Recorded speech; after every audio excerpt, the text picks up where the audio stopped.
Hi guys, welcome to our channel Mahir Shaikh. నేను మీ Sumayya. ముందుగా మన ఛానల్ని సబ్స్క్రైబ్ చేసుకోండి, పక్కనే బెల్ ఐకాన్ కూడా ఉంటుంది, దాన్ని యాక్టివేట్ చేసి పెట్టుకోండి.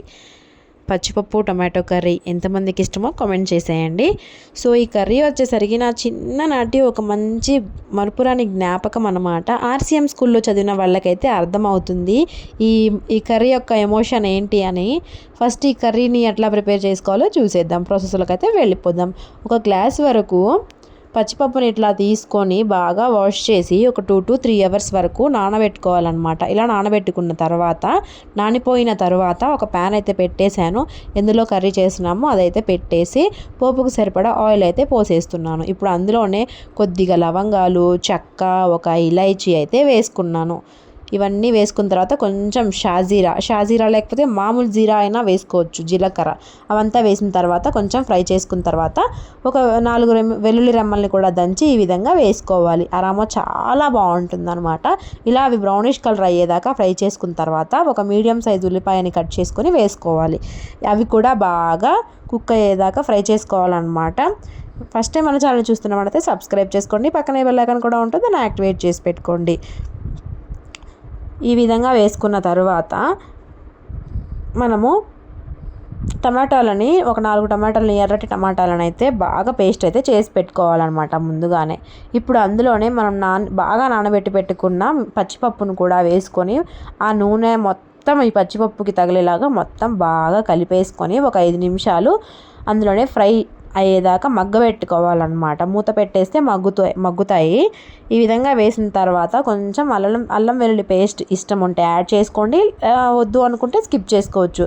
కొంచెం అల్లం వెల్లుల్లి పేస్ట్ యాడ్ చేసినట్టయితే కొంచెం మసాలా కర్రీ లాగా అయితే ఉంటుందన్నమాట.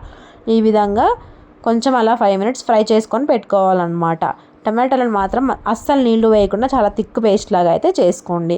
ఈ విధంగా పచ్చిపప్పులో నుంచి కొంచెం నీళ్లు ఊరినట్టు అనిపిస్తుంది. అందులోనే ఒక 1/2 glass వరకు నీటిని కూడా వేసి బాగా కుక్ చేసుకోండి. ఇప్పుడు పచ్చిపప్పు ఇలా చేత్తో తీసుకుంటే నలిగేలాగా కుక్ అవుతాయి అన్నమాట. అర గ్లాస్ నీళ్ళలోనే కుక్ అయ్యేదాకా కుక్ చేసుకోండి. ఈ విధంగా కుక్ అయిపోయిన తర్వాత మనం చెక్ చేసుకుందాము కుక్ అయిందో లేదో. ఇలా చేత్తో ఇలా నలిపితే కొంచెం పగులుతుందనమాట. మరీ మెత్తగా అయిపోకూడదు, మరీ గట్టిగా ఉండకూడదు అనమాట. అలా క్రాక్ అయితే సరిపోతుంది. ఈ విధంగా అయిన తర్వాత ఒక 4 టమాటాలని పేస్ట్ చేసి పెట్టుకోమని చెప్పాను కదా, ఆ పేస్ట్ని అయితే వేసేయండి. ఈ విధంగా వేసుకున్న తర్వాత మొత్తాన్ని బాగా కలిపేసేయండి. అందులోనే కొంచెం కల్లుప్పు, కొంచెము పసుపును కూడా యాడ్ చేసుకోవాలన్నమాట. యాడ్ చేసుకున్న తర్వాత మొత్తాన్ని బాగా కలిపేసుకొని మూత పెట్టేసుకొని కుక్ చేసుకుందాం. ఎంతసేపు కుక్ చేసుకోవాలి అంటే 10 నుంచి 12 నిమిషాలు కుక్ చేసుకుంటే సరిపోతుంది. ఈ విధంగా పసుపు, ఉప్పు వేసిన తర్వాత ఒక 10 నిమిషాలు కుక్ చేసుకున్న తర్వాత మళ్ళీ మనము రెడ్ చిల్లీ పౌడర్ అంటే కారాన్ని అయితే యాడ్ చేసుకోవాలన్నమాట. కారం ఎప్పుడంటే లాస్ట్లో యాడ్ చేసుకోవాలి. అసలు మొత్తం కుక్ అయిందా లేదా, ఎంత కన్సిస్టెన్సీలో కావాలి అనేది మొత్తం చెక్ చేసుకొని మీకు కనగా జోరుగా అదే షేర్వా లాగా కావాలి అనుకుంటే కొంచెం వాటర్ ఎక్కువ వేసుకోండి. లేదు అనుకుంటే ఆ టమాటోలో ఉండే వాటరే సరిపోతాయి అన్నమాట. నేనైతే వాటర్ అసలు వేయలేదు కదా, ఫస్ట్ ఒక 1/2 glass పచ్చిపప్పు ఉడకడానికే వేసాను. ఇంకా అదే సరిపోయిందనమాట నాకు వచ్చేసరికి. ఇప్పుడు చూడండి కారం కూడా యాడ్ చేశాను. టేస్ట్కి సరిపడా కారం కూడా యాడ్ చేసుకుంటే మనం పచ్చిమిరపకాయలు ఎక్కువ తినేలాగా అయితే స్పైసీనెస్ కావాలి అనుకుంటే ఎక్కువ వేసుకోండి. లేదనుకుంటే స్కిప్ చేసేసి ఎండు కారమే ఎక్కువ వేసుకోండి, అప్పుడు బాగుంటుందన్నమాట. కానీ ఎట్లయినా పచ్చిమిరపకాయ టేస్టే వేరబ్బా.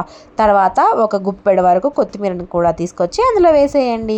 మీకు కావాలంటే కొంచెం కసూరి మేతి, ధనియా పౌడర్ కూడా వేసేసుకోవచ్చు. సో చూసారు కదా మంచి రెసిపీని. నాకు వచ్చేసరికి ఇది పెద్ద ఎమోషన్ అనే చెప్తాను. చాలా రేస్ అయిపోయింది కుక్ చేసుకొని, మీకోసం అని కుక్ చేశాను. సో చూసేసారు కదా, మంచి ఇంట్రెస్టింగ్ వీడియోస్ కోసం ఛానల్ని సబ్స్క్రైబ్ చేసుకోండి.